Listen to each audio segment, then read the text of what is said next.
Estamos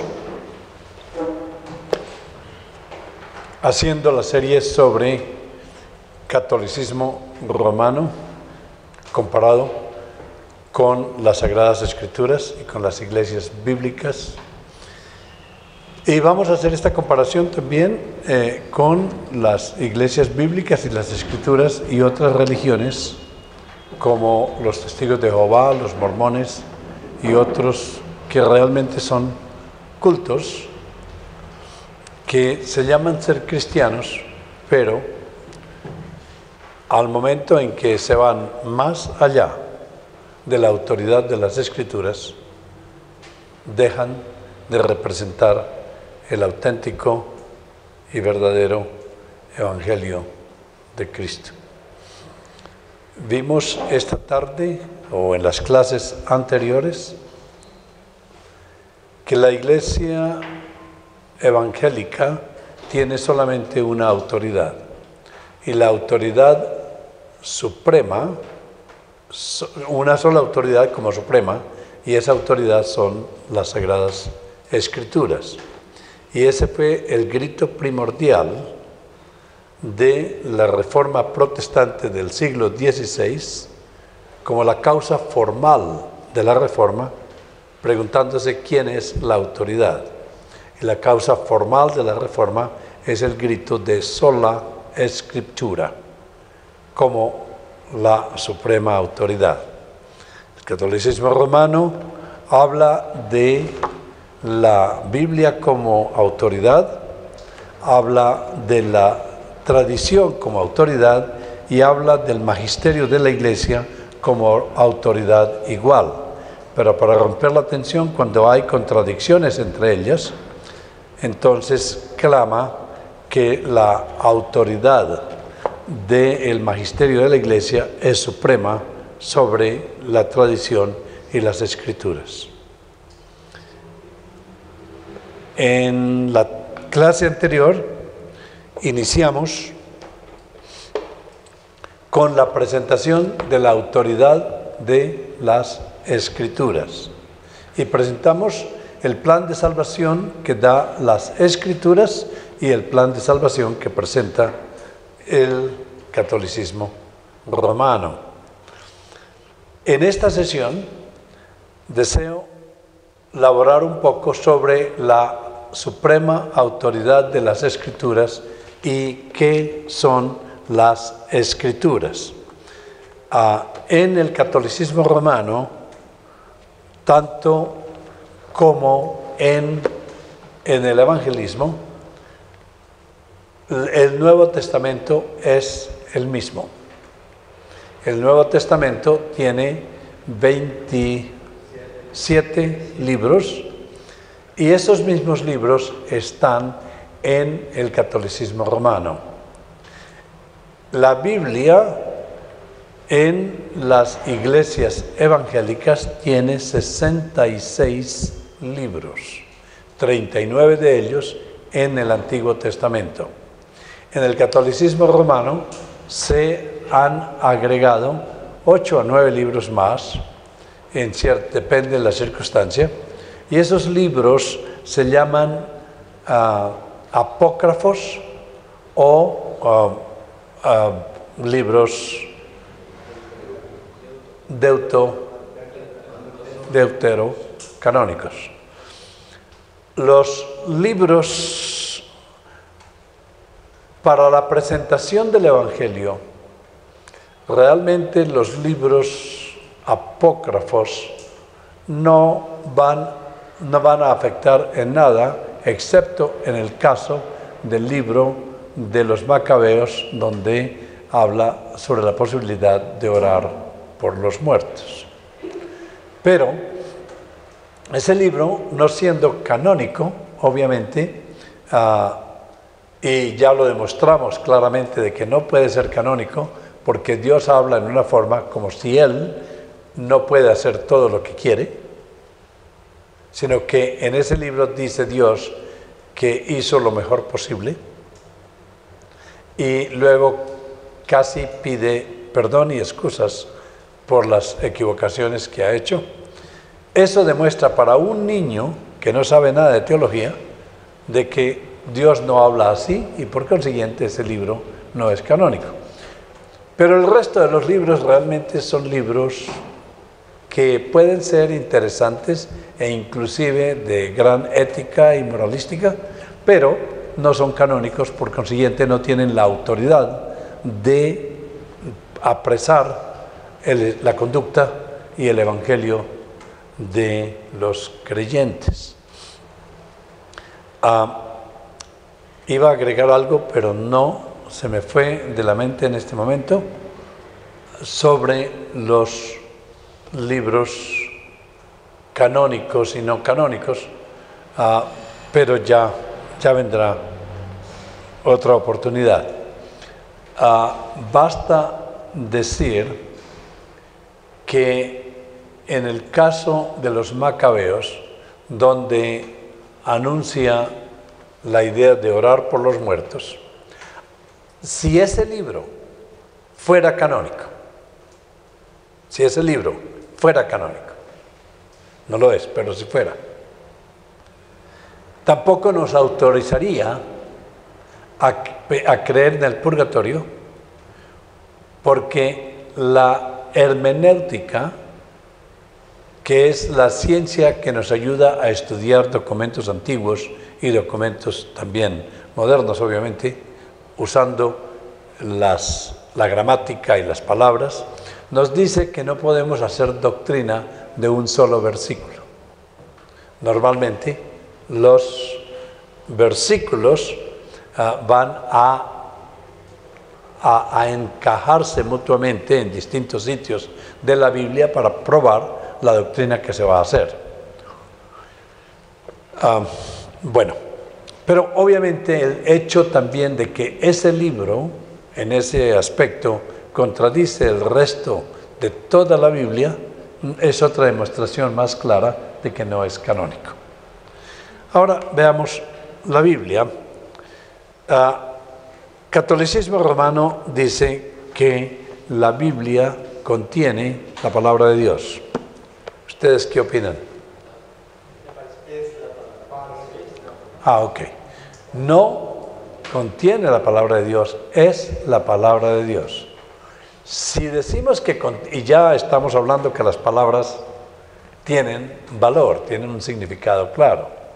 Si decimos que contiene la palabra de Dios, estamos diciendo que es posible que parte de la Biblia no contiene la palabra de Dios.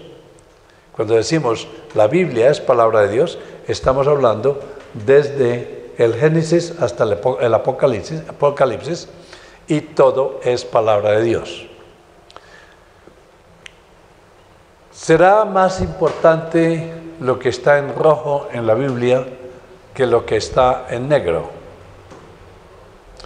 En rojo es lo que Jesús dijo. ¿Ustedes creen que será más importante lo que Jesús dijo que lo que dijeron el resto de los profetas y de los apóstoles en la Biblia? Tiene la misma importancia. Y la razón por la cual tiene la misma importancia es porque todo es palabra de Dios, es inspirada por Dios, por el Espíritu de Dios. La Biblia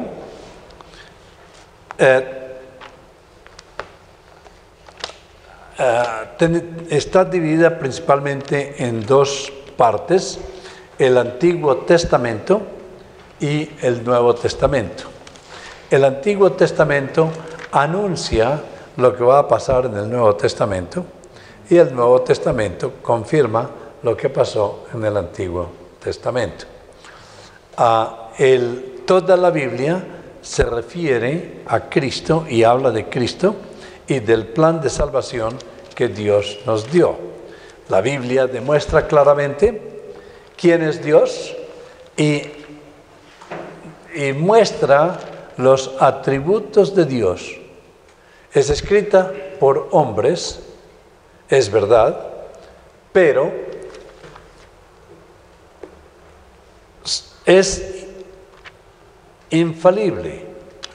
Es infalible a pesar de que sea escrita por hombres, porque la Biblia no puede estar escrita por elefantes. o por otros seres. Tiene que estar escrita en el lenguaje en que los hombres comprenden. Y Dios no quita la habilidad de las personas para escribir, sino que las usa en tal manera que los profetas y los escritores de la Biblia pueden perfectamente usar sus dones que Dios les ha dado para escribir, pero Dios es el que inspira la palabra. En la primera carta de Pedro, perdón, ¿es la segunda?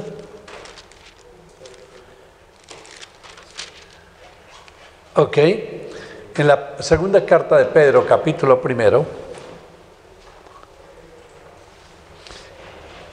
versículo del 16 en adelante,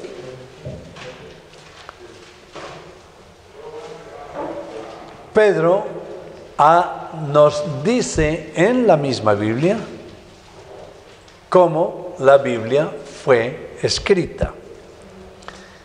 Dice, porque nos hemos dado a conocer el poder y la venida de nuestro Señor Jesucristo, porque no os hemos dado a conocer la venida del Señor Jesucristo con fábulas, siguiendo fábulas artificiosas.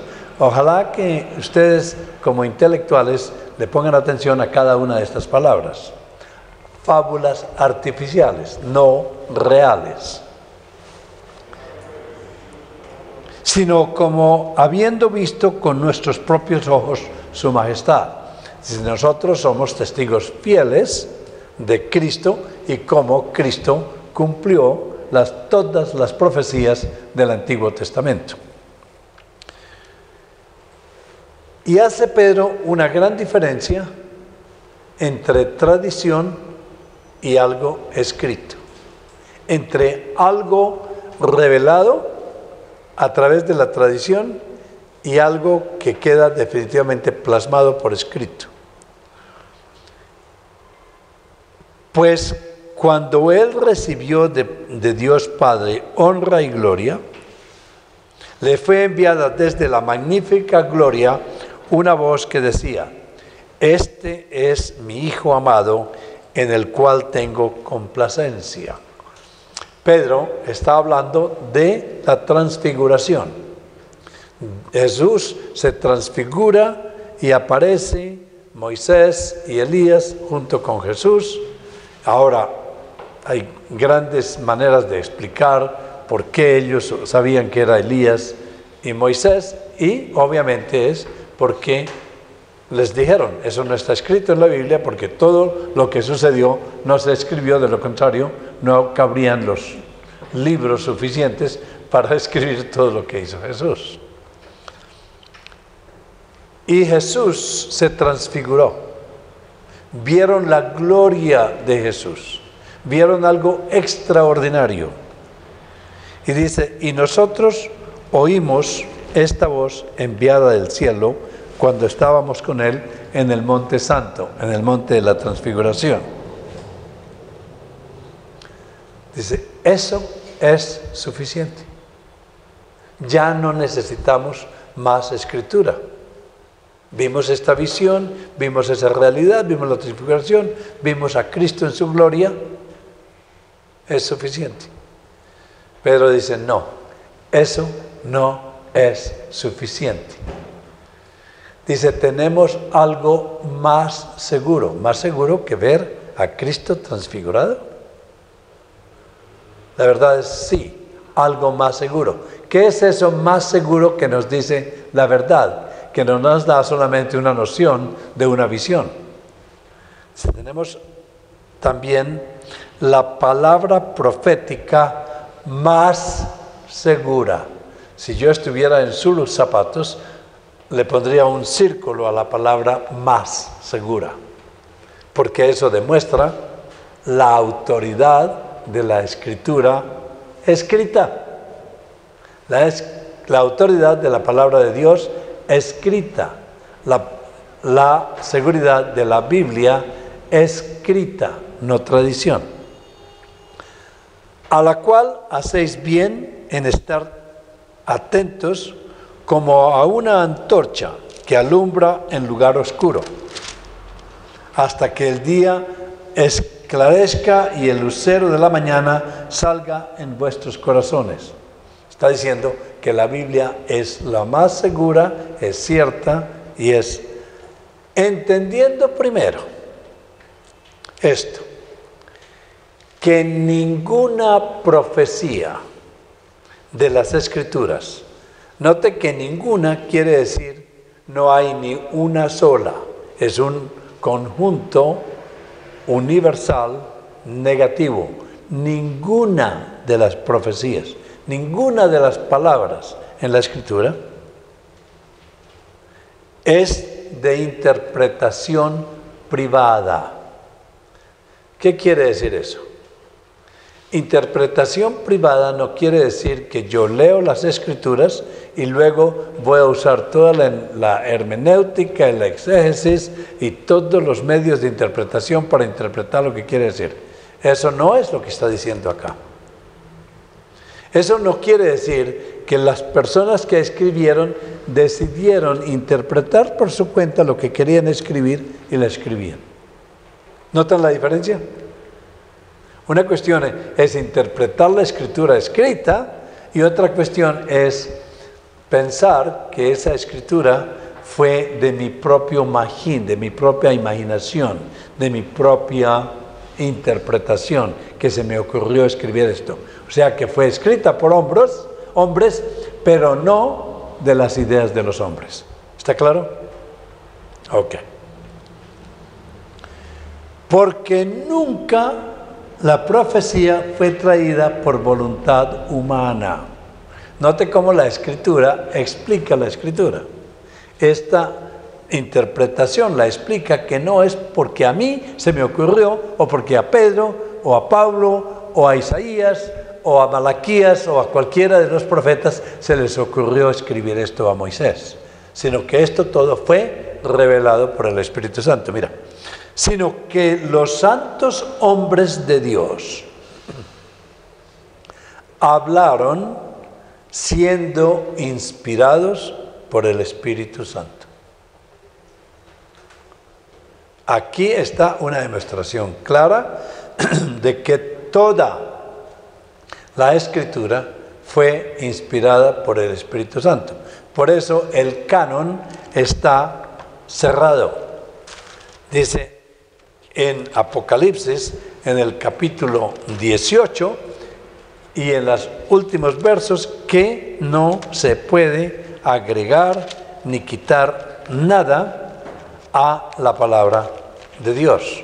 Por eso el canon está cerrado. Apocalipsis capítulo 21 versículo 18 dice: yo testifico a todo aquel que oye las palabras de la profecía de este libro de la Escritura, si alguno añadiese a estas cosas, Dios traerá sobre él las plagas que están escritas en este libro.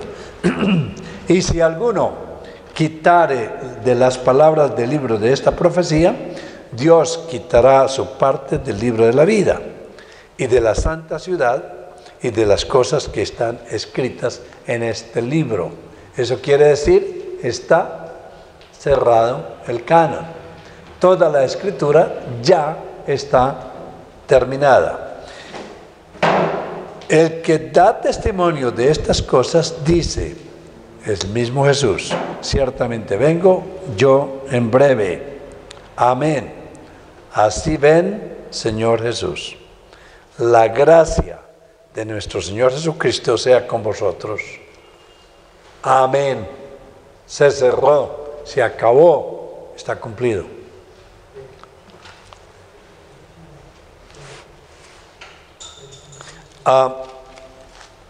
La Escritura tiene pruebas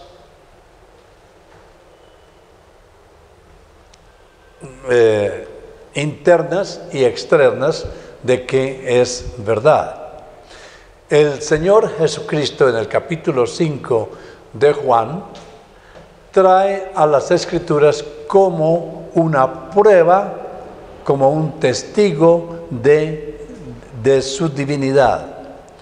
Y allí en el Evangelio de Juan, capítulo 5, afirma que las Escrituras hablan de Él y es de Él. Trae 5 testigos en Juan, iniciando en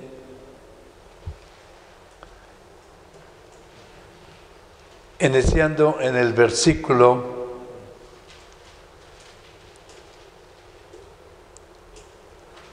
20. Comencemos leamos un poco desde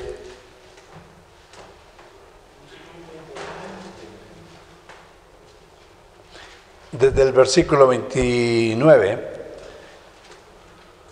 perdón, del versículo 30. No puedo yo hacer nada por mí mismo, sino oigo, según oigo, así juzgo, y mi juicio es justo, porque no busco mi voluntad, sino la voluntad del que me envió, la del Padre. Y luego dice, si yo doy testimonio acerca de mí mismo, ustedes dicen que mi testimonio no es verdadero, porque obviamente ustedes necesitan por lo menos 3 testigos en sus cortes. Mi testimonio es verdadero, pero ustedes dicen que necesitan 3 testigos. Les voy a dar 5 testigos. El primer testigo que trae es, dice, el que a pesar de que él no recibe testimonio de hombres, en el versículo 34, pero yo no recibo testimonio de hombres alguno, mas digo esto para que vosotros seáis salvos.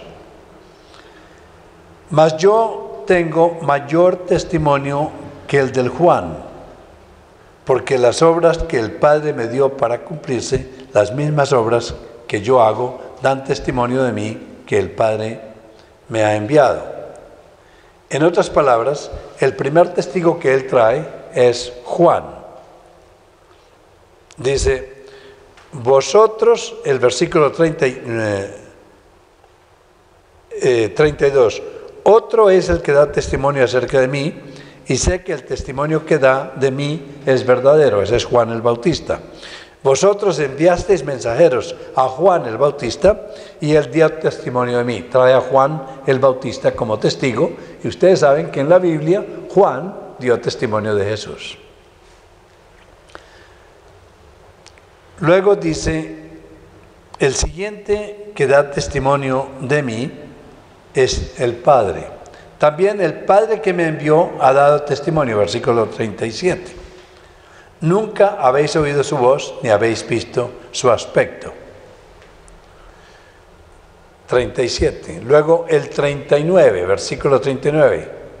¿A quién más trae como testigo? A las Escrituras. Escudriñad las Escrituras, porque a vosotros os parece que en ellas tenéis la vida eterna, y ellas son las que dan testimonio de mí. Las Escrituras no te dan vida eterna. La que te dan vida eterna soy yo cuando crees en ti, en mí. Tú puedes leer todas las Escrituras, pero si no crees en Jesús, no estás salvo.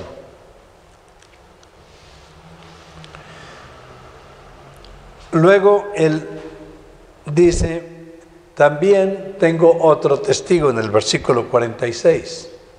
Tengo a Moisés. Y Moisés es el escritor de los primeros 5 libros de la Biblia, del Pentateuco. Porque si creyereis a Moisés, me creeréis a mí, porque de mí escribió él. Está hablando de escribir, de escritura. Pero si no creéis a sus escritos, si no creéis en las Escrituras, ¿cómo creeréis en mis palabras?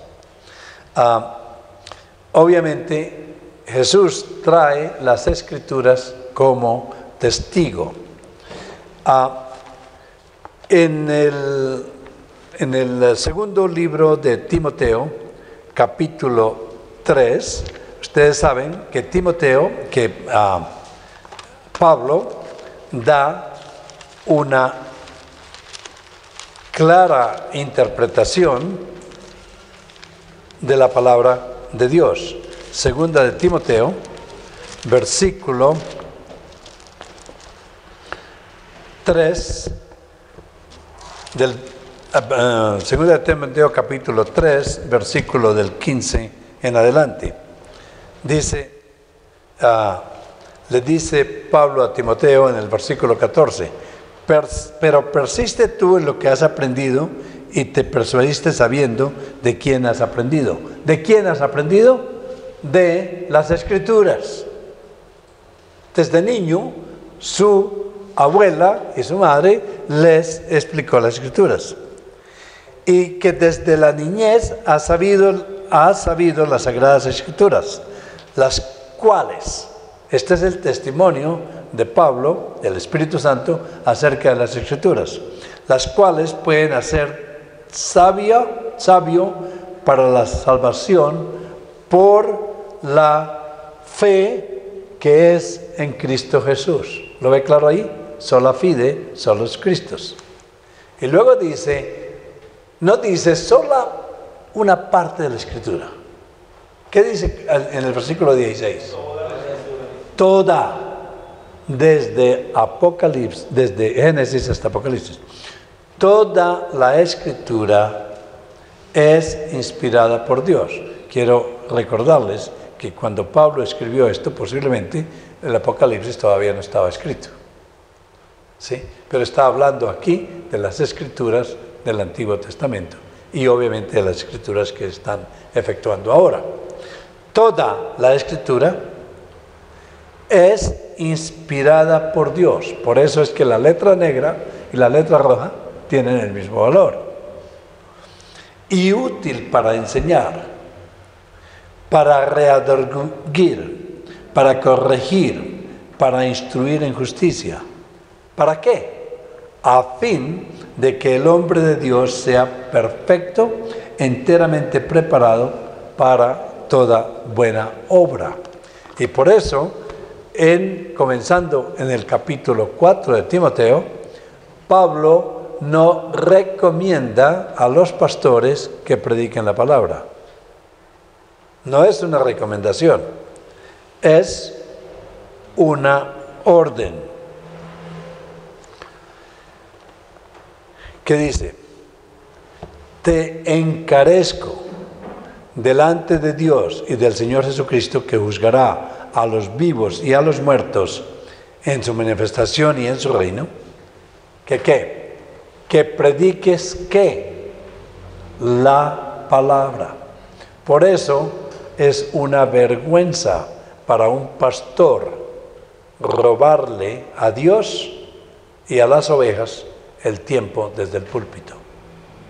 Un pastor que comienza a contar fábulas, a hablar de él mismo, de su esposa, de sus hijos, de sus gatos, de su viaje de pesca, ¿sí? Está robándole el tiempo a Dios y a las ovejas. Cada segundo de esto le pertenece a la palabra. Que prediques la palabra, que instes a tiempo y fuera de tiempo, redarguye, reprende, exhorta con toda paciencia y doctrina. ¿Por qué? Porque vendrán tiempo cuando no respetarán la santa doctrina, sino que teniendo comezón de oír, se amontonarán maestros conforme a sus propios concupiscencias, y apartarán de la verdad el oído, y se volverán a las fábulas. Pero tú, sé sobrio en todo, soporta las aflicciones, haz obra de evangelista, cumple tu ministerio. Es bien claro que la palabra escrita es la autoridad suprema. cuando el Señor Jesucristo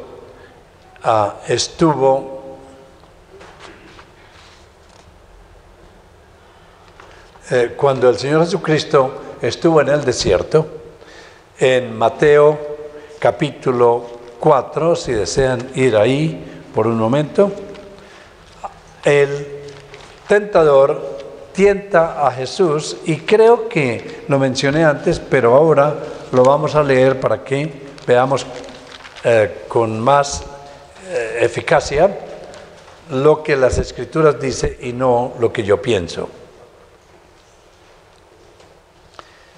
Y después de haber ayunado, estamos en el capítulo 4 de Mateo, versículo 2, y después de haber ayunado 40 días y 40 noches, tuvo hambre, y vino a él el tentador, y le dijo: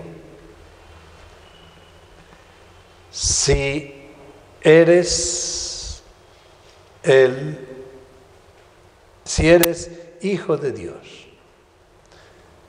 ¿Cuál es el problema ahí serio con esa palabrita, si eres hijo de Dios? Ya trata de poner duda.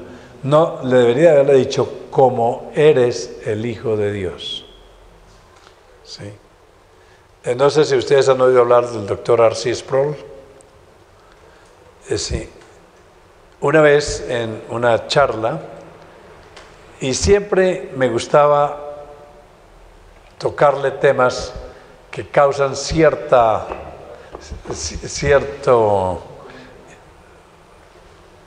desacuerdo. O sea, si Dios es soberano y está encargado de todo, absolutamente de todo, ¿cómo entró el pecado al mundo? Si Dios está encargado de todo, y Dios es bueno, y Dios no permite. Y me miró R.C. Sproul y me dice: doctor Acosta, ¿no sabías que eras pagano? Y me quedé pensando: oh, perdón, como Dios es soberano. ¿Nota la diferencia? No es si Dios es soberano, como Dios es soberano. Siendo Dios soberano y dueño de todo y en control de todo, ¿cómo entra el pecado al mundo? Una pregunta interesante, ¿no? No se la voy a contestar. Igual, noto un poco sobre esa tentación, como metiendo esa duda a Satanás a Cristo. Hizo lo mismo con Eva, cuando le dijo que si seguro iba a morir. Correcto, pero complete, porque vas muy bien. Ahora complete, ¿cómo lo relaciona con las Escrituras? Lo completo con el modo de... Dios dijo. El ataque es a lo que dijo Dios. O sea, el ataque es a la palabra. ¿Es verdad que Dios dijo? ¿Está en la Escritura eso? Sí. Es el ataque a la palabra. Y ustedes van a ver que cuando usted presente el Evangelio a cualquier persona que no conoce la Escritura, lo primero que le van a responder es con un ataque directo a las Sagradas Escrituras. Te van a decir: no hablemos de la Escritura. La Escritura está escrita por hombres. La Escritura está llena de errores. La Escritura se contradice. La Escritura, sí, es solamente parte de la revelación. Hay fácilmente 7 revelaciones. Conozco un sacerdote católico romano que entró en debate conmigo y me dijo que la Biblia es una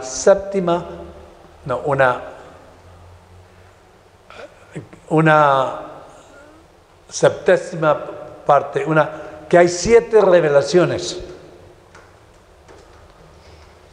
de la palabra de Dios, y la Escritura es solamente una de ellas, una de 7. No sé cómo diría eso en matemáticas, pero es un séptimo, no es un séptimo, una séptima parte de la revelación. Y dice que el otro tipo de revelación es la tradición, la ciencia, los colores, la naturaleza, bueno, los sueños y las revelaciones de los muertos que hablan a través de los medios.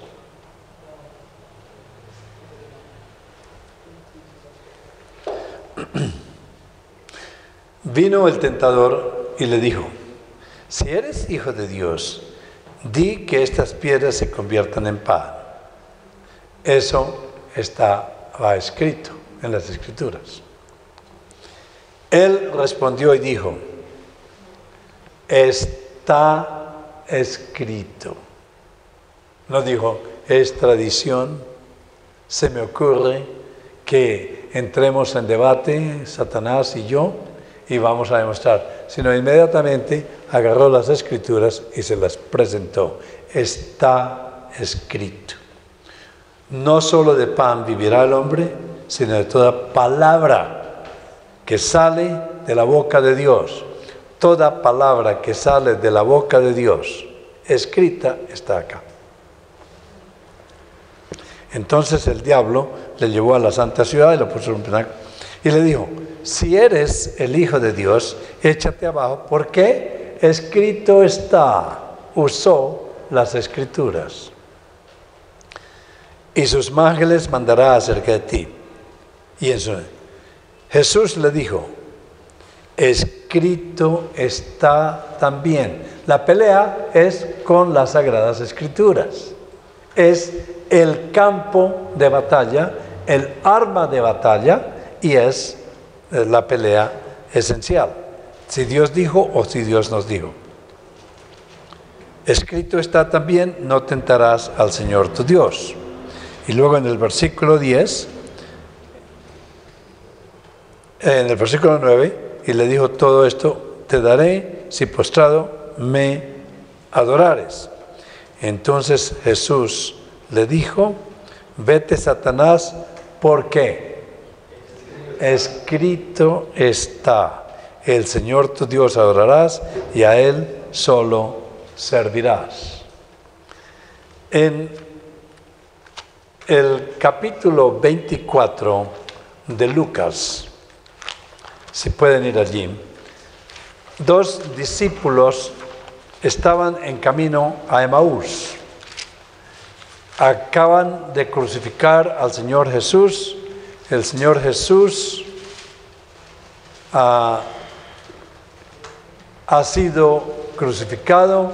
Ellos creían positivamente que Jesús iba a ser el libertador, el rey y la persona que los iba a redimir, y voilà, lo matan, lo sacrifican en Jerusalén. Y ellos van caminando a Emaús aproximadamente unos 9 o 10 kilómetros, 7 millas, y estaban muy tristes porque esa persona en quien ellos habían confiado en Jesús, que iba a redimirlos, estaba muerto y estaba muy triste. Lucas 24, versículo 13. Y aquí dos de ellos iban el mismo día a una aldea llamada Emaús, que estaba a 70 estadios de Jerusalén. E iban hablando entre sí de todas aquellas cosas que habían acontecido. Sucedió que mientras hablaban y discutían entre sí, Jesús mismo se acercó y caminaba con ellos. Mas los ojos de ellos estaban velados porque no le conocían, no conocieron. Y Jesús les dijo: ¿qué platicas? ¿De qué hablas? ¿De qué están hablando?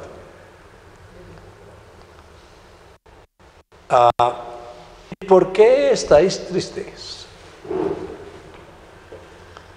Respondieron: uno de ellos, que se llamaba Cleofás, y le dijo: ¿eres tú el único forastero en Jerusalén que no ha sabido las cosas que en ellas han acontecido estos días? ¿De qué cosas?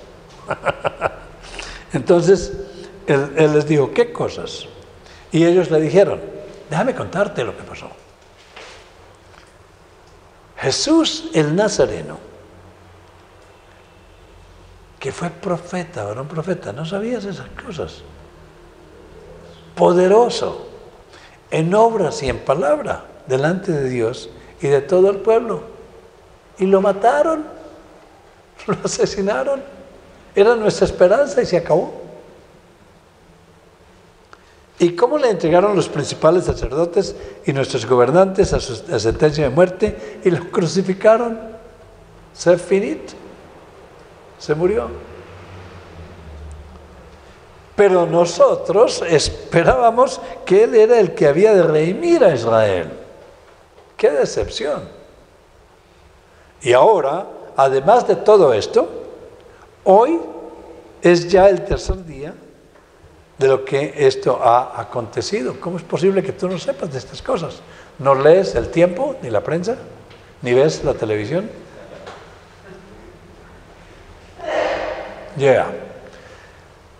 Aunque también nos han asombrado unas mujeres que entre nosotros, las que antes del día fueron al sepulcro, y como no hallaron su cuerpo, vinieron diciendo que también había visto visión de ángeles quienes dijeron que Él vive. Esto es asombroso. Pero nosotros, las mujeres nos dijeron, nosotros no creemos en eso. Y aparte de eso, algunos de nuestros amigos de paseo fueron al sepulcro y hallaron así como las mujeres habían dicho, pero a Él no lo vieron. Entonces estamos realmente confundidos. ¿Y tú no sabes nada de esto que pasó? Y aquí viene cómo Jesús usa, ¿qué? Las Escrituras. Jesús les dijo: oh, insensatos y tardos de corazón para creer todo lo que los profetas habían dicho. Note que no dijo parte o lo que está contenido por ahí. Todo lo que los profetas han dicho. ¿No era necesario que el Cristo padeciera estas cosas y que entrara en su gloria? Y comenzando desde Moisés. ¿Dónde comienza Moisés? El Génesis. Y siguiendo por todos los profetas. ¿Se pueden imaginar eso? Jesús pasó por Moisés, por Isaías, por Daniel, por Jeremías, por Ezequiel, por todos los profetas. Si la Biblia dice que pasó por todos los profetas, pasó por todos los profetas. Y caminaron más de 10 kilómetros, suficiente para explicar toda la Biblia. Por curiosidad, un taxista que me trajo del aeropuerto hace un par de años tenía lo del escapulario. El escapulario es una gran oportunidad para evangelizar. Es increíble. Cada vez que vean a alguna persona con un escapulario, pregúntele: ¿qué es eso? ¿Sí? ¿Y para qué lo tiene? ¿Y qué hace? La mayoría ni siquiera sabe. ¿Sí? Otros, y le expliqué la diferencia entre esto y la Biblia. Y le dije que la Biblia era una carta de amor que Dios le había enviado a él y a su familia. Y que si él no le explicaba la Biblia a sus hijos, estaba odiando a sus hijos. no los amaba. Y le pregunté si tenía esposa y si la amaba, y me dijo que sí. Me dijo, ¿quiere que ella vaya al cielo? Dice, claro. Le dije, ¿conoce la Biblia? No. Dice, su esposa y sus hijos van para el infierno. Paró el carro, me miró y me dice, ¿y eso por qué? Y yo estaba sonriendo.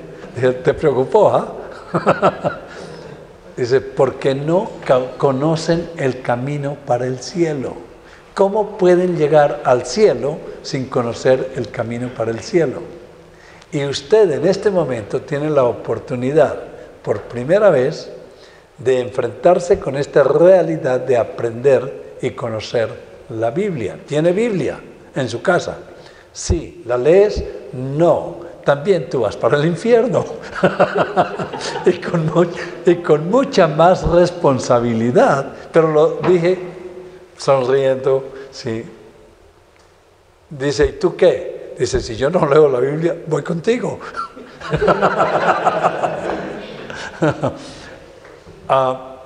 Porque la Biblia es el camino para el cielo.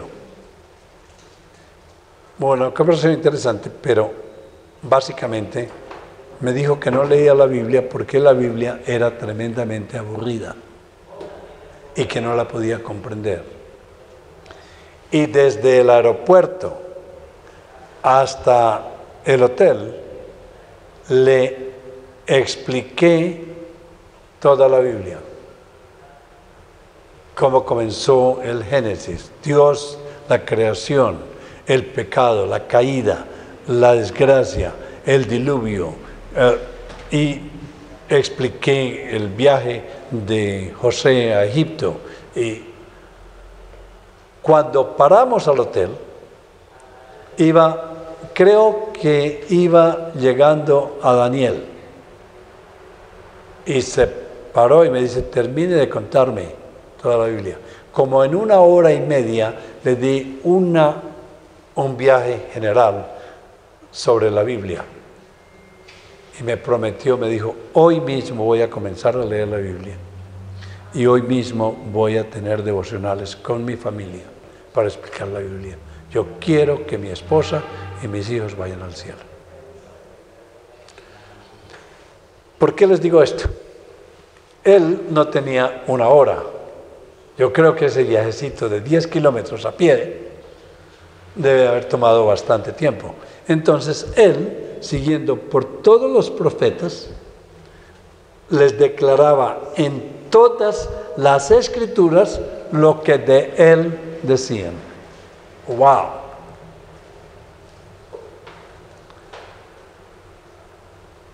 Llegaron a la aldea donde iban e hizo como lo demás.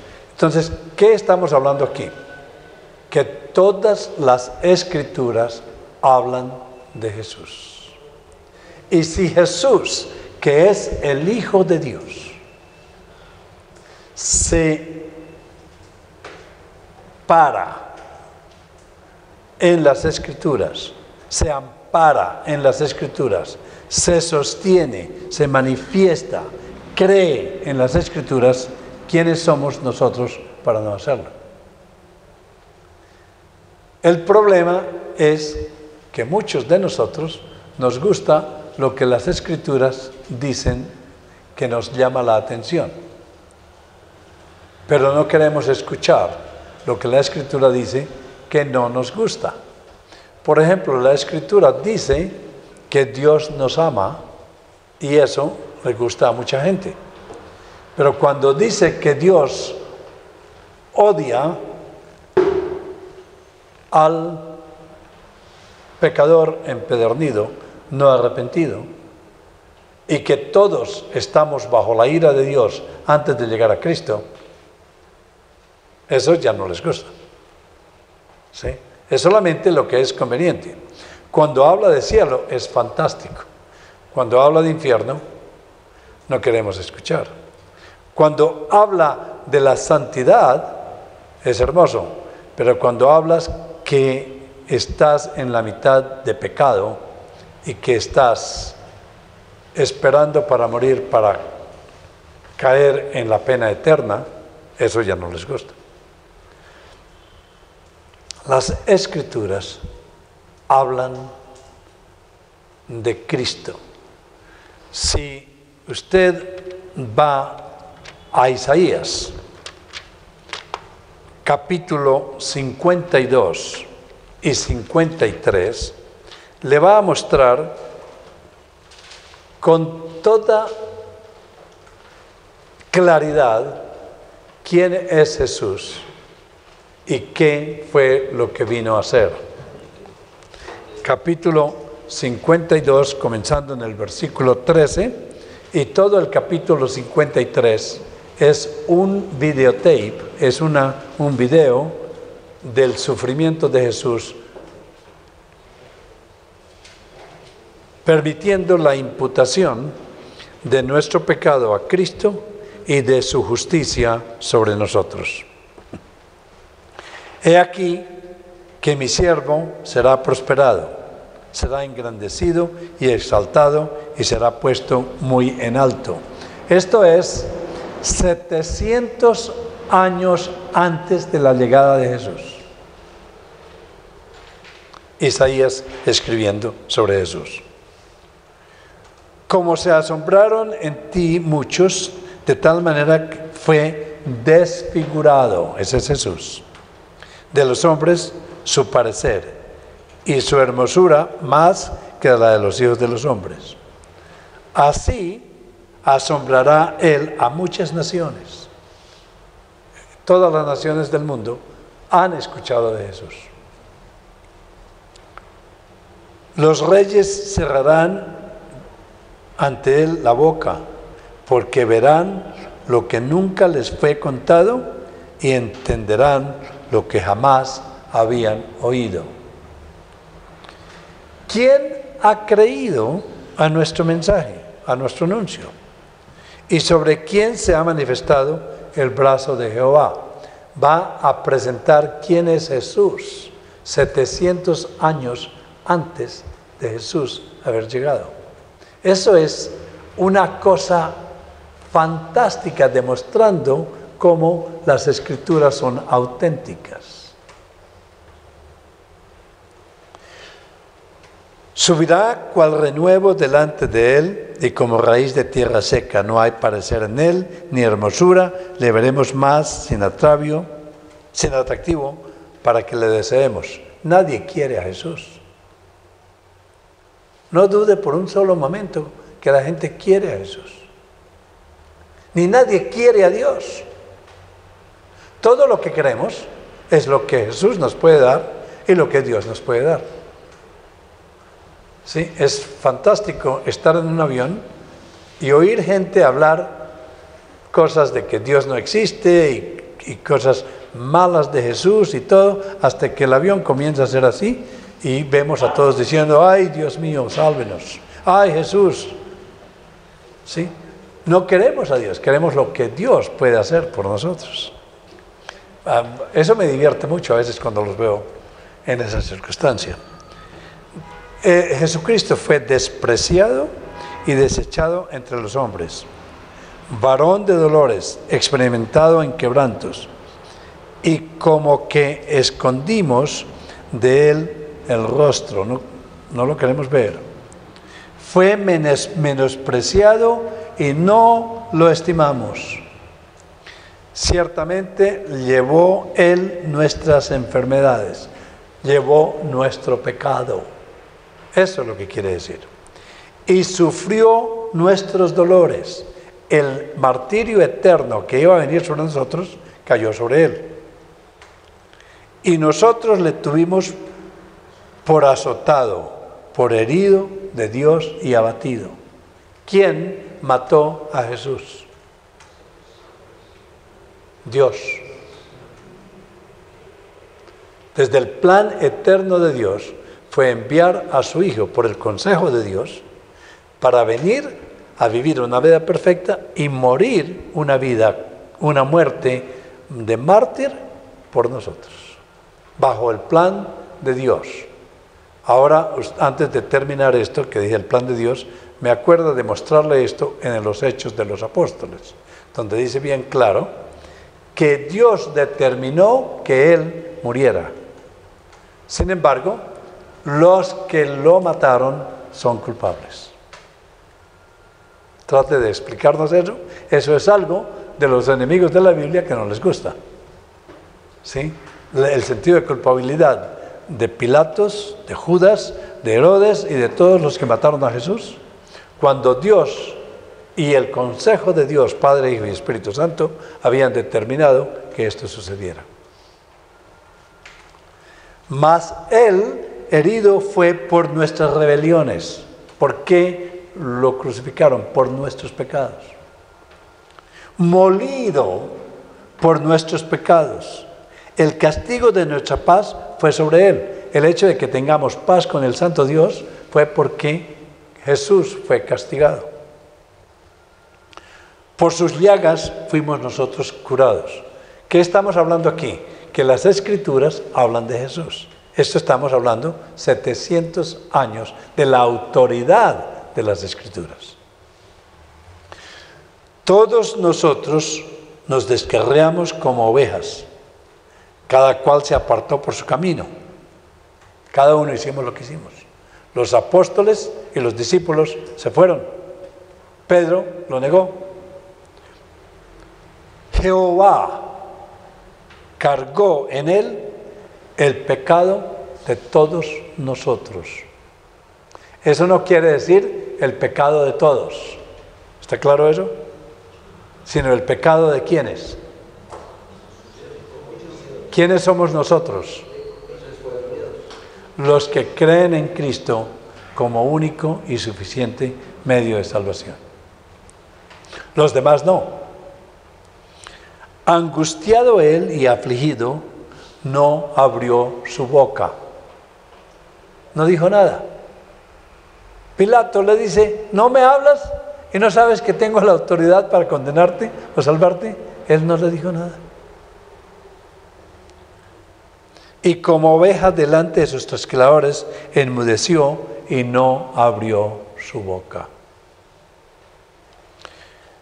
Por cárcel y por juicio fue quitado, y su generación, ¿quién lo contará? Porque fue cortado de la tierra de los vivientes, y por la rebelión de mi pueblo fue herido.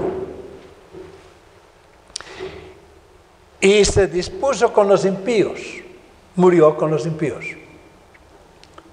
Su sepultura fue con los ricos. ¿Eso fue verdad o no? Pero esto sucedió, esto fue escrito 700 años antes.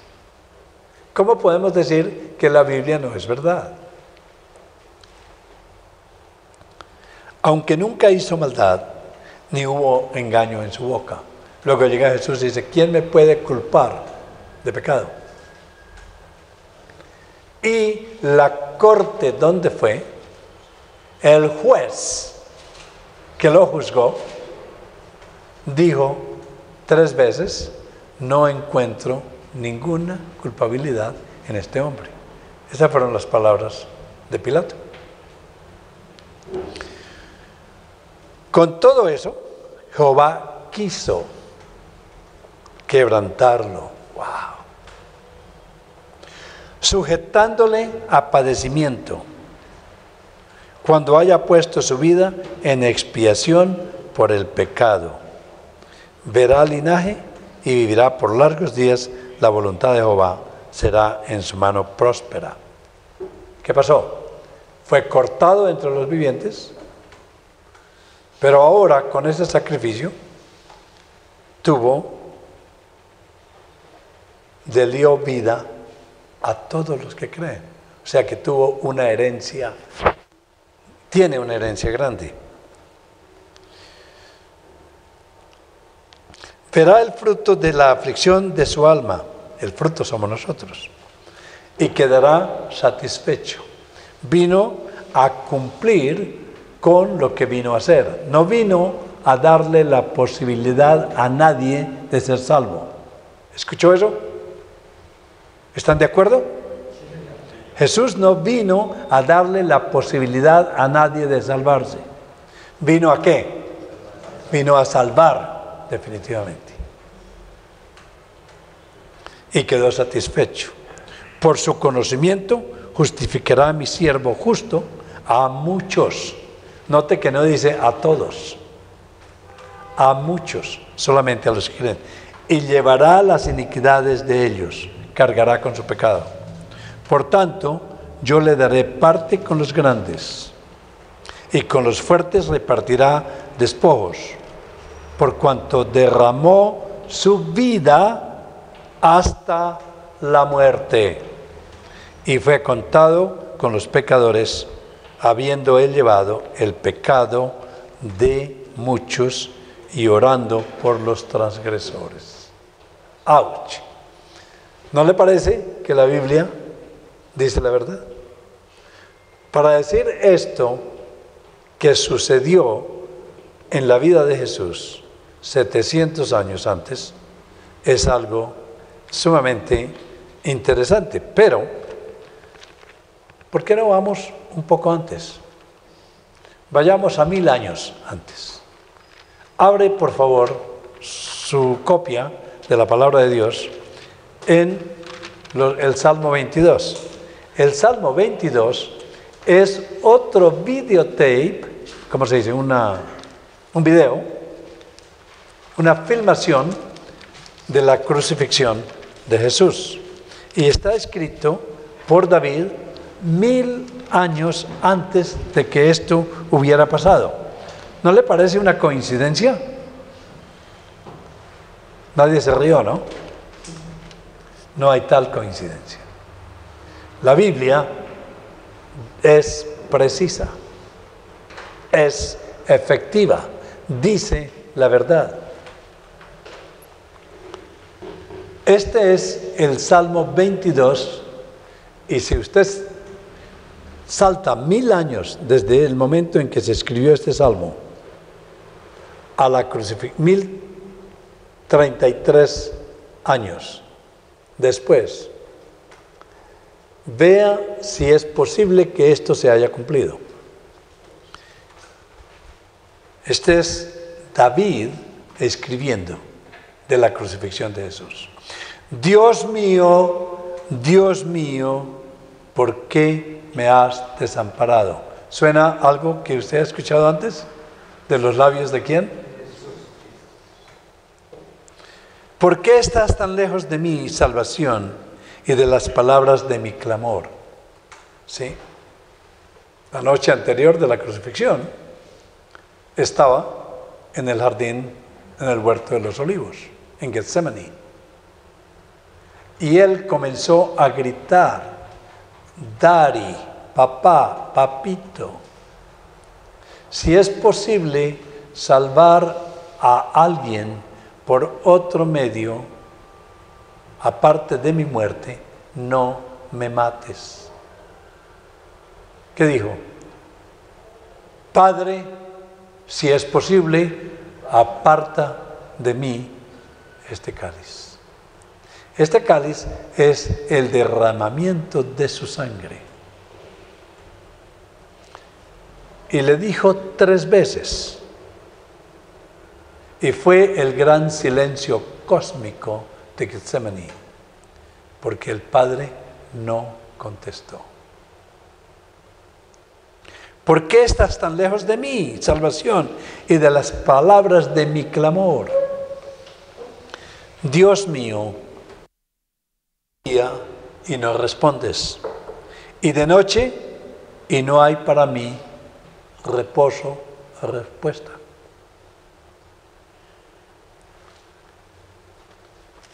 Jesús es el único ser en todo el universo, ya hablamos de esto, que tiene 2 naturalezas: la naturaleza humana y la naturaleza divina. Y como humano va a sentir todo este sufrimiento. Y luego él sabe quién es Dios y le asigna uno de los atributos de Dios en esta oración: pero tú eres santo, tú que habitas entre las alabanzas de Israel. En ti esperaron nuestros padres, esperaron y tú los libraste. ¿Se acuerda? Lo sacó de Egipto. Clamaron a ti y fueron librados. Confiaron en ti y no fueron avergonzados. Y yo soy tu hijo. ¿Los libraste a ellos? ¿Qué pasa conmigo? Mas, este es Jesús hablando. Yo soy gusano y no hombre, oprobio de los hombres y despreciado del pueblo. No dude por un solo momento que Jesús no estaba diciendo esta oración en la cruz. Todos los que me ven me escarnecen, se burlan de mí. Estiran la boca y menean la cabeza diciendo, hey, te has salvado tanto, bájate de la cruz. Satanás vuelve a tentarlo en la boca de estos tipos. Estirando la boca, menean la cabeza diciendo, se encomendó a Jehová y líbrele él, sálvele, puesto que él es complacencia. Exactamente eso dijeron. Pero tú eres el que me sacó del vientre, el que me hizo estar confiado desde que estabas a los pechos de mi madre. Sobre ti fue echado desde antes de nacer, desde el vientre de mi madre, tú eres mi Dios, porque siempre has sido hijo de Dios. No te alejes de mí, porque la angustia está cerca, porque no hay quien ayude. Tenía que ir a la cruz solo, y ya estaba aquí indicado en 1000 años antes de la llegada. Me han rodeado muchos toros, fuertes toros de Basán, todos esos soldados y toda esa gente que gritaba, crucifícale, crucifícale, lo ven como toros, como perros ladrando. Abrieron sobre mí su boca como león capaz y rugiente. León rapaz y rugiente. He sido derramado como aguas y todos mis huesos se descoyuntaron. ¡Wow! Si se hace el análisis de la crucifixión, es increíble cómo se descoyuntan los huesos. Mi corazón fue como cera, derritiéndose en medio de mis entrañas.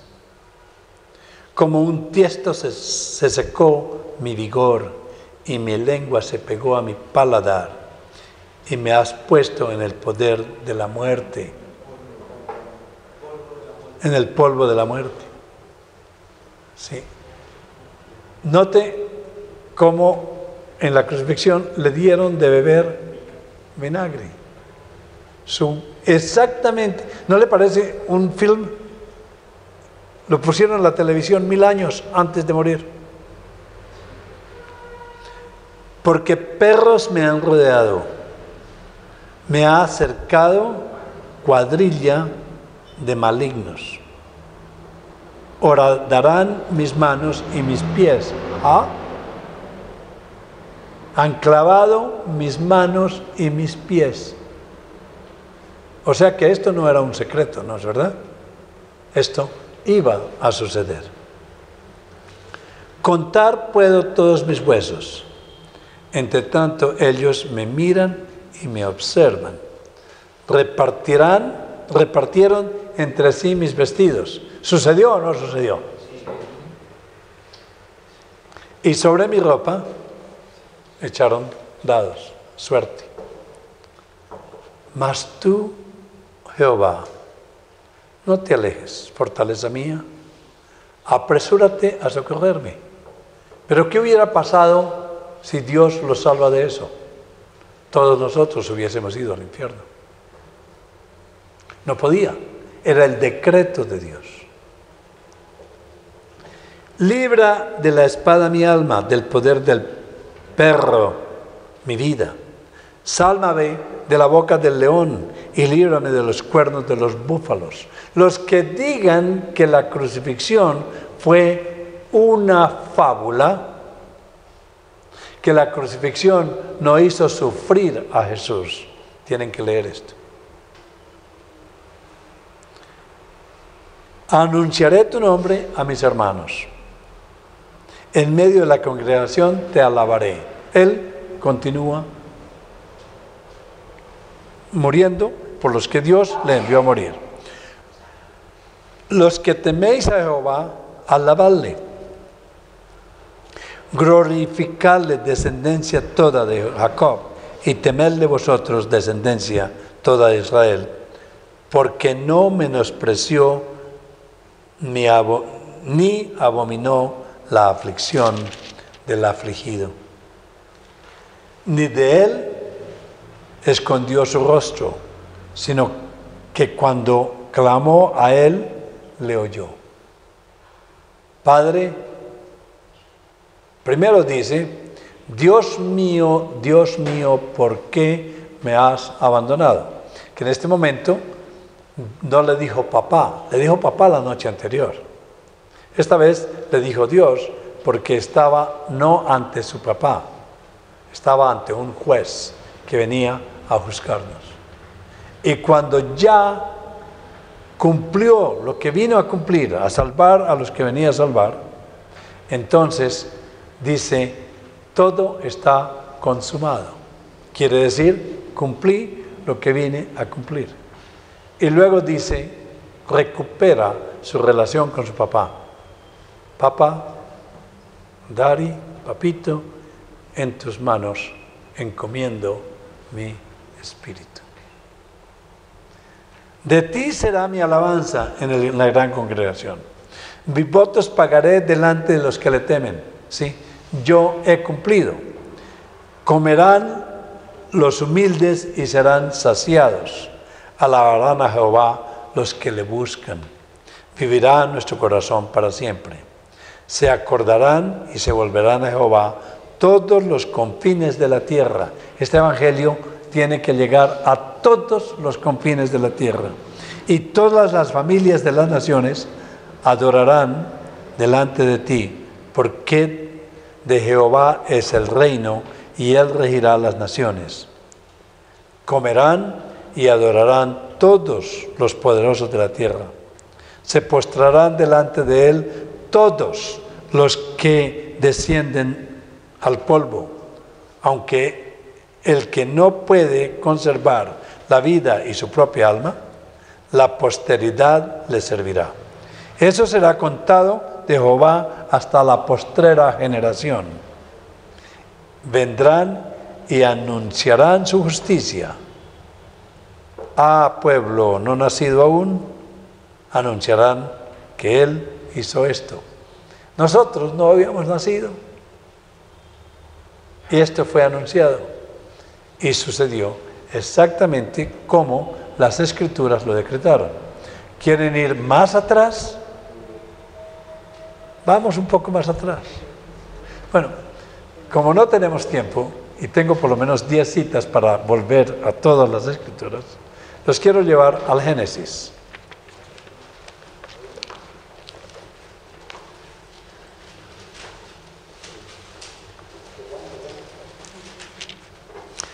En Génesis está la creación, pero en Juan, capítulo 1, y en Hebreos, capítulo 1, dice quién creó el mundo.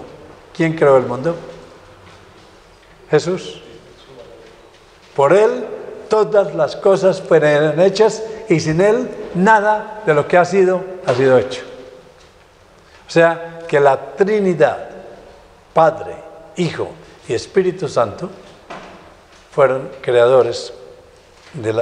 El Espíritu ya estaba sobre las aguas. Entonces, luego encontramos en el capítulo 3, versículo 15 de Génesis,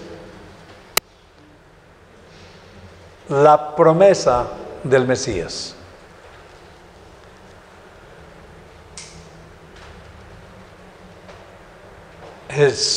Dios castiga a la mujer Pero luego promete la redención en ese mismo versículo para todos nosotros, la llegada del Mesías, de Jesús. Y pondré enemistad entre ti y la mujer, entre tu simiente, la simiente de la serpiente, y la simiente suya, y la simiente de la mujer. Esta te herirá en la cabeza. La simiente de la serpiente va a causar gran daño a Jesús en el desierto a través de su ministerio y en la cruz. ¿Sí? La semilla de la serpiente, todos los hijos de Satanás van a atacar a Jesús. Pero esta semilla, que es Jesús, el Hijo de María, te herirá en la cabeza, y tú le herirás el calcañar. Eso quiere decir, Satanás nos va a hacer sufrir, pero no nos va a vencer. Nosotros, con el poder de Jesús y la semilla que tenemos en el corazón del conocimiento de Jesús y de Cristo en nosotros y nosotros en Cristo, le pisaremos la cabeza. Jesús destruyó el poder de Satanás. La Biblia toda, no sé cómo alguien pueda partir de este libro de la Biblia y decir que este libro no tiene autoridad. Que unos hombres pueden tener más autoridad o igual autoridad que la Biblia. Eso es irracional. La Biblia misma dice en el Salmo 19, si ustedes lo leen con cuidado, es el salmo más largo y quizás uno de los capítulos más largos de la Biblia, así que en 5 minutos no lo vamos a leer. Pero ese libro habla de toda la Biblia. A través de toda la Biblia, el testimonio de muchos profetas acerca de la Biblia es más o menos el siguiente. La Escritura es pura, perfecta, eterna, segura, es la verdad. Por siempre ha sido establecida en los cielos y en la tierra. La Escritura santifica. La Escritura causa crecimiento espiritual. La Escritura ha sido expirada por Dios. ¿Sí? Dios la expira y nosotros recibimos esa expiración en inspiración. Es autoritativa, da sabiduría para la salvación, hace al simple sabio, hace al sabio tonto. Es viva y activa, es fuego, es como un martillo, acuérdese de Jeremías, es la semilla, es la palabra del Espíritu Santo, es la palabra de Dios, es la palabra hecha carne que habla sobre nosotros. No que la Biblia es Cristo, pero Cristo es indicado como la segunda persona de la Trinidad. En el principio era el verbo o la palabra, el verbo era con Dios y el verbo era Dios, y ese verbo de la segunda persona de la Trinidad, en el versículo 14 del primer capítulo de Juan, el verbo se hace carne, la palabra se hace carne.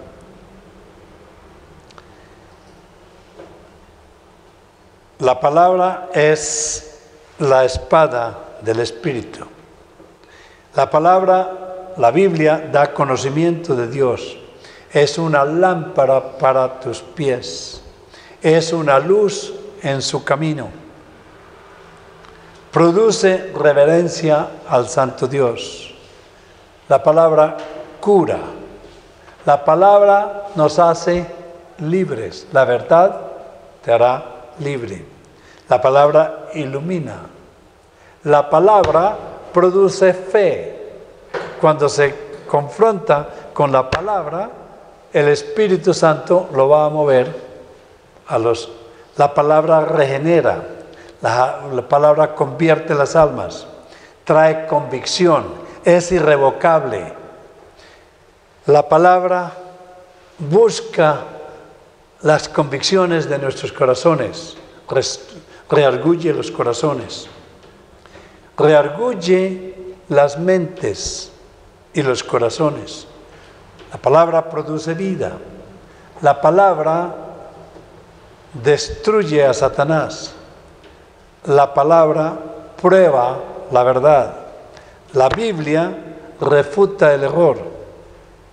La Biblia es santa. Equipa a todos para el buen trabajo. Es la que va a decretar la verdad de todas las tradiciones, si son verdad o no son verdad. La palabra, la Biblia, es la palabra de Dios. Todas estas expresiones de lo que la Biblia dice está citada en Hebreos, en Salmo 119, en los Salmos 119, en el Salmo 19, en Salmo 111, en el libro de Timoteos, el libro de los Efesios, Jeremías, Mateo, Isaías, y va por toda la Biblia. Ustedes se pueden imaginar a Jesús explicándole todas estas cosas a estos dos discípulos que caminaban a Emaús acerca de la palabra de Dios. Entonces, ¿qué podemos decir? Podemos decir que la Biblia, la tradición y la doctrina de hombres tienen la misma autoridad. No sé hasta qué punto esta pequeña disertación los ha convencido a ustedes de la eficacia de la palabra de Dios. Esto que les acabé de decir acerca de la palabra de Dios es extremadamente corto. Cuando ustedes estudien bibliología, ¿o ya la estudiaron? Entonces, ustedes saben que el estudio de la Biblia requiere por lo menos 30 horas de explicación, bien usadas. Requiere realmente todo un curso de un semestre para poder realmente escudriñar y ver la palabra de Dios. Que nos convence que es infalible, inerrante y suficiente. No se necesita ir más allá. Ya está completa y está escrita. ¿Alguna pregunta? Sí, señora. Dos preguntas. ¿Dios pone alguno de sus atributos en la palabra, o sea, en el Evangelio, como tal o como? Es una buena pregunta. Dios no puede en absoluto crear otro Dios. Si Dios pone alguno de sus atributos no comunicables, si la pregunta es más complicada de lo que parece. Todos ustedes saben que hay dos clases de atributos en Dios, ¿no es verdad? Los atributos comunicables y los atributos no comunicables. Los atributos comunicables, Dios nos los da a muchos de nosotros y obviamente está en su creación y en su vida y en lo que ha hecho. Los atributos no comunicables no se los puede dar a nadie sin crear otro Dios. Ahora, la pregunta, si la Biblia, si los atributos de Dios son parte de la Biblia, creo que esa es la pregunta que usted hace. Si le digo que sí, acabo de convertir este libro en un ídolo. Voy a hacer otro Dios. La palabra por sí sola, la Biblia, no es Dios. En efecto, Jesús dice eso en el capítulo 5 de Juan. Ustedes escudriñan las Escrituras creyendo que las Escrituras te van a dar salvación, pero nunca me encuentran a mí, porque no me buscan a mí. ¿Sí? La respuesta es que Dios habla infaliblemente en su palabra, que su palabra es la absoluta verdad y no hay otra verdad absoluta a propósito de eso. ¿Sí? Pero no queremos ser simplistas hasta el punto de pensar que Dios plasma sus atributos en algún objeto. O sea que tengo gran preocupación porque inclusive en inglés, cuando hablamos de la palabra de Dios y citamos el primer capítulo de Juan, el primer capítulo de Juan en inglés no funciona lo mismo que en español. En español dice, en el principio era ¿qué? El verbo. El verbo era con Dios y el verbo era Dios. Y luego dice en el versículo 14 de Juan, que el verbo se hizo carne y habitó entre nosotros. En inglés no dice eso. En inglés dice, in the beginning was the Word, and the Word was with God, and the Word was God. En el principio era la palabra, y la palabra era con Dios, y la palabra era Dios. Y en el versículo 14 dice, and the Word became man and lived among us. Y la palabra se hizo hombre y habitó entre nosotros. Es para mí un poco difícil, especialmente a las 8:05 de la noche, pensar en una respuesta que te satisfaga. Pero no me atrevo a decir que Dios plasme ninguno de sus atributos no incomunicativos de su carácter en algún objeto. Pero lo vamos a... ¿Y la segunda pregunta? La segunda pregunta es... ¿No les explicaron que no pueden hacer preguntas difíciles? Es literalmente poder... Es una broma. Es literalmente poder de Dios la palabra, y si es literalmente poder de Dios el Evangelio, y si es poder, ¿cómo se expresa ese poder? Ajá. La palabra es poder de Dios para salvación. Conocemos el poder de Dios a través de su palabra. ¿Sí? El Evangelio es el poder de Dios. Dios expresa ese poder para salvación a través de la palabra. Si no existiera la palabra, no sabríamos cómo salvarnos. O sea que Dios expresó su poder para que lo podamos entender a través de las Escrituras escritas. Esa es mucho más fácil. Ya no lo podemos expulsar.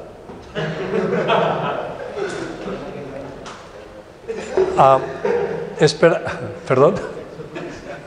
No, estas son las preguntas que cualquier profesor ama. Siempre un profesor está esperando esas preguntas claras, esas preguntas claves. Alguien, cuando estaba explicando las doctrinas de la gracia, cuando usted estaba en la montaña en alguna... No. Había una persona, un estudiante, que era totalmente alérgico a las doctrinas de la gracia. Totalmente alérgico a la elección. Totalmente alérgico a sola gratia. ¿Sí? Y lo llegué a amar como hermano en Cristo, ¿sí? Porque me ayudó tremendamente para esa clase. Ya yo venía esperando sus controversias, ¿sí? Y como me habían hecho la misma pregunta tantas veces, ya yo sabía la respuesta y decía, dispare más, ¿sí? Y usamos tanta ternura al explicarles las doctrinas de la gracia, tanto comprensión, que una vez yo estaba leyendo en mi habitación y la cocina allá en la montaña estaba al lado de mi habitación, y de pronto, después de una controversia de casi 3 días con este señor que no cedía, lo escuché sentado en la cocina con por lo menos 10 estudiantes, él explicándoles a ellos las doctrinas de la gracia. Eso fue una gran, porque no fui yo que lo convencí, fue la palabra de Dios. Sí, él siguió leyendo y leyendo y llegó a la conclusión clara de la palabra de Dios. Mañana, si Dios nos lo permite, trabajaremos sobre si podemos confiar en la tradición. Y les voy a presentar a través de los años las distintas tradiciones. Eso nos va a tomar bastante tiempo. Y ustedes pueden comparar las tradiciones del catolicismo romano con la Biblia y decidir cuál de los dos tiene la razón.